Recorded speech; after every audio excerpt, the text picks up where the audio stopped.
Hello and welcome to another session of Dr. Barbara Miller's NCLEX review. Today we're going to be talking about musculoskeletal disorders. Let's start with gout. Okay, gout is the deposit of uric acid crystal in the synovial joints. Diagnosis is based on the serum uric acid levels, which should be below 8 milligrams per deciliter. You want to instruct patients to avoid alcohol, organ meats, shellfish, or anchovies. Increase fluids. So what's the treatment for gout? Is allopurinol. Okay, purine metabolism problems with the metabolism results in an increase in uric acid levels in the blood. Treatment is allopurinol is the preferred treatment to treat gout. Gout is very, very painful, okay? Colchicine helps to reduce the pain and swelling during an acute gout attack. Important to administer with food and increase fluids while on the medication. Let's talk about rheumatoid arthritis. It's chronic, progressive disease that destroy the synovial joints and connective tissues. We'll have an increase in the erythrocyte sedimentation rate and platelets. Remember, the normal ESR is 70 to 150 millimeter per hour in severe inflammation. And the normal platelets is 150,000 to 400,000. So what are the symptoms of rheumatoid arthritis? Joint swelling, low-grade fever, fatigue, weakness, paresthesia, okay? Can also cause bilateral symmetrical stiffness in the joint that are worst in the morning. So what are some complications of rheumatoid arthritis? A triad of manifestation: dry eye, mouth, and vagina. It causes ischemia, pleurisy, pneumonitis, diffuse interstitial fibrosis, pulmonary hypertension, pericarditis, and myocarditis. So rheumatoid is like an autoimmune sickness. It destroys the organs also. How do you treat rheumatoid? Humira. H as in Harry, U as in umbrella, M as in Mary, I as in image, R as in road, A as in apple. Humira, intramuscular, IM. You want to increase iron and protein intake in your patient with rheumatoid arthritis. The next one is osteoarthritis, non-inflammatory degenerative joint disease marked by progressive pain that relieved by rest, typically involves weight-bearing joints and is characterized by a loss of cartilage on the articular surface of the joints. Also, the spur development. Pain will worse during activity, and the patient is usually overweight. So osteoporosis Okay? Loss of the bone density is more prevalent in women that gone through menopause. Most common metabolic bone disorder causing decrease in the bone mass and increase in the risk of fractures. Causes calcium and estrogen deficiency. What are the symptoms? Gradual loss in height after menopause. You want to encourage fish, vitamin D, foods, green leafy vegetables, egg yolk, fortified milk, and cereal. You want to discharge instruction, perform weight-bearing exercise. Okay? Doctor, if it gets worsened, they will place patient on Actonel. Hip arthroplasty, primary goal for after surgery is to prevent hip abduction and hyperflexion, like dislocation. Patient teaching, what are some things that you should teach your patient? Prevent the patient from bending at the hip beyond 90 degrees. Use elevated seating, a raised toilet seat. Use straight chairs with arms, external rotation or external rotate the toes. Use abduction pillows between the legs to reduce the risk of this dislocation. So you want to avoid turning to the operative side, avoid crossing the legs while sitting. Knee arthroplasty, a continuous passive motion. Machine can be prescribed to promote motion in the knee, promote circulation, and prevent scar tissue formation. So the CPM, or continuous passive motion, is usually placed and initiate immediately after the CPM, after surgery. CPM provides passive range of motion from full extension to the prescribed amount of flexion. You want to turn it off during meal time. If tracing is noticed on the cords, immediately remove them from the client's room. Let's talk about malignant hyperthermia. It is a serious condition that causes the core body temperature, your organ, to get overheated. It is imperative for you to ask, if you're doing preparation, patient is going to go for surgical procedures or a surgical procedure, to ask if there's any history of patient getting overheated during anesthesia, also known as malignant hyperthermia. It's a hypermetabolic condition that alters calcium activity in the muscle cells, causing muscle rigidity, hyperthermia, and central nervous system damage. Triggering agents include inhalation, anesthetics, and succinylcholine, and pardon me for lack of a better pronunciation.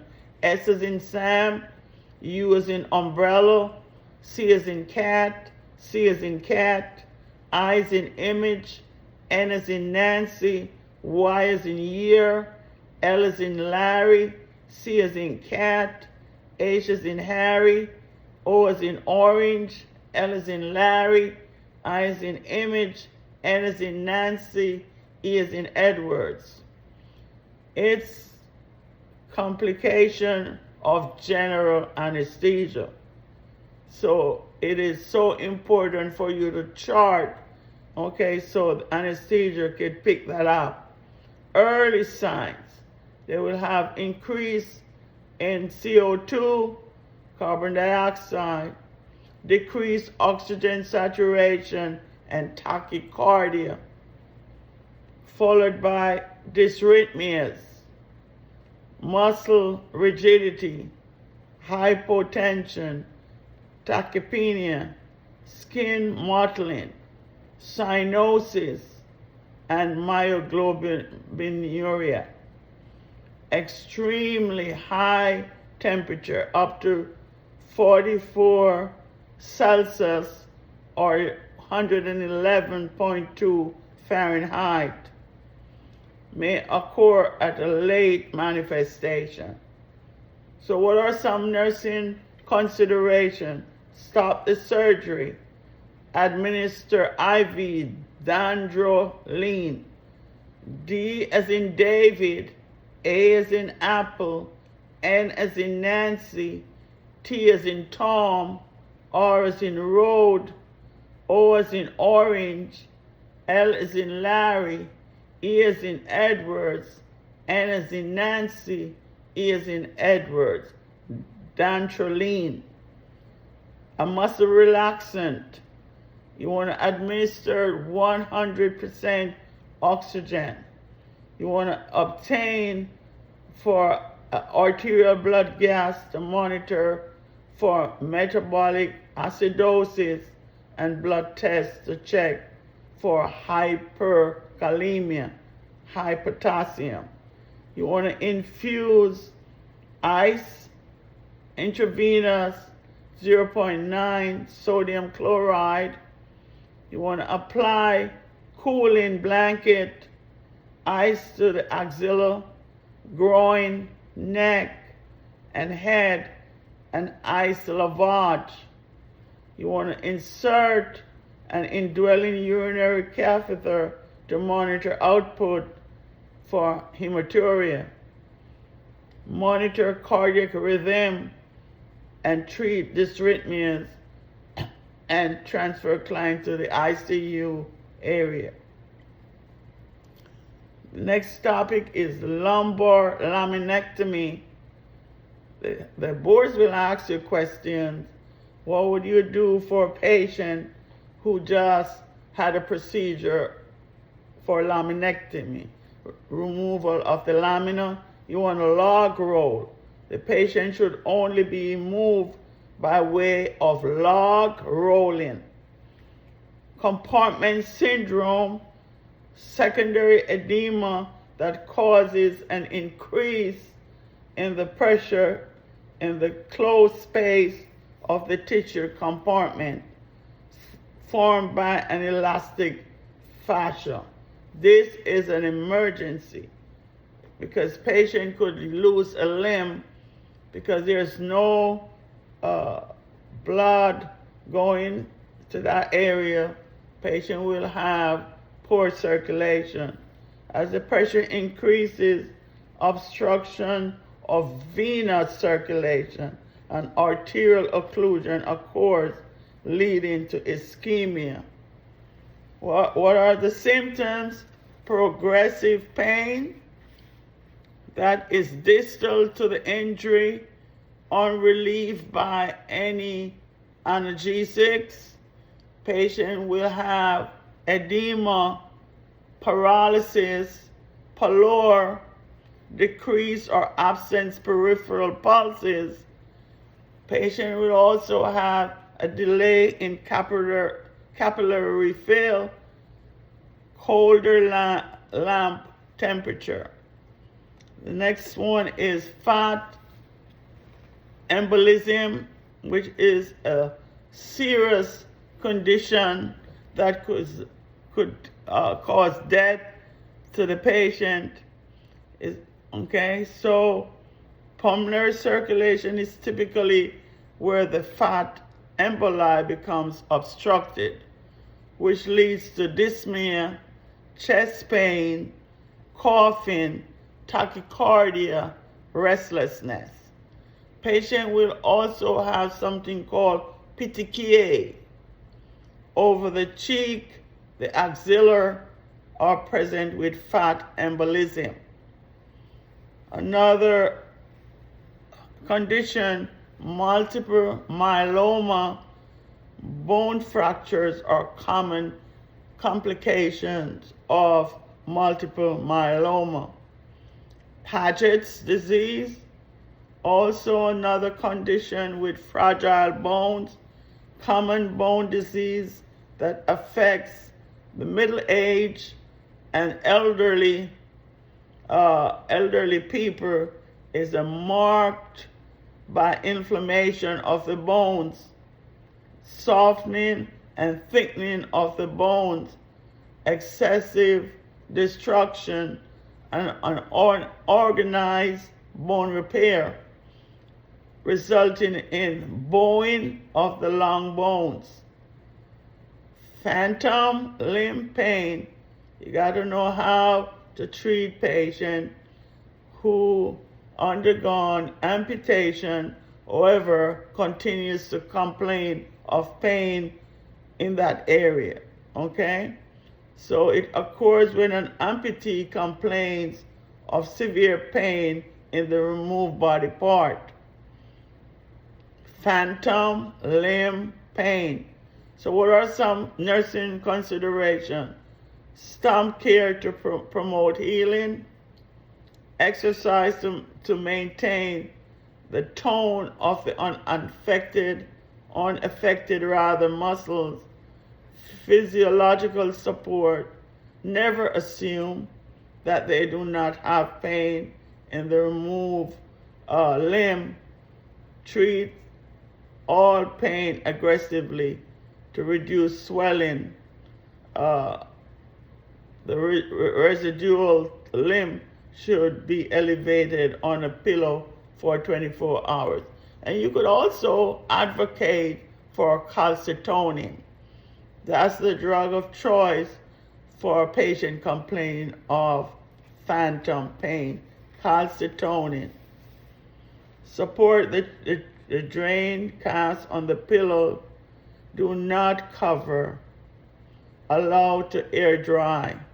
Frequent assess. We're talking about the cast care, movement and sensation at the distal to the cast. You want to monitor for neurovascular status of the extremities 1 to 2 hours after application of the cast. Skin traction. Used for relief of painful spasm. You need to know something about other tractions, such as your box.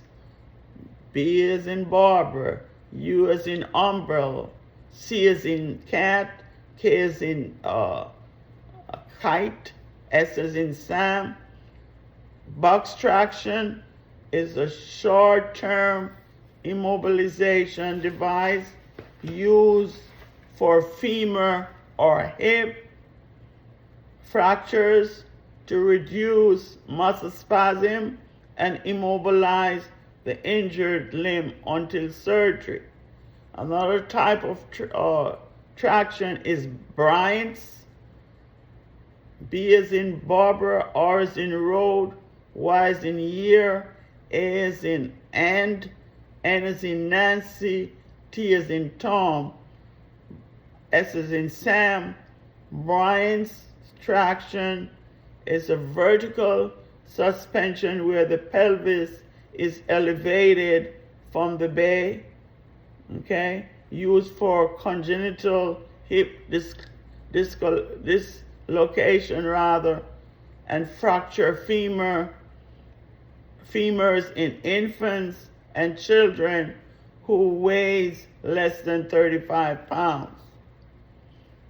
The butt will be just slightly off the bed. And another traction, skeletal traction, appliance of direct traction to the bone using the pins and wires. It's a surgical immobilization device applied to the long bones. So what are the long bones? The femur and the tibia and the cervical spine. Not utilized for hip fractures. The UAP should never touch the skeletal traction device, bags or weights. Let's talk about the treatments. Cold treatments promote vasoconstriction, decrease swelling, muscle spasm, and pain. And in contrast, heat treatment increases vasodilation, decrease muscle spasm, joint stiffness, and pain. Thank you for watching.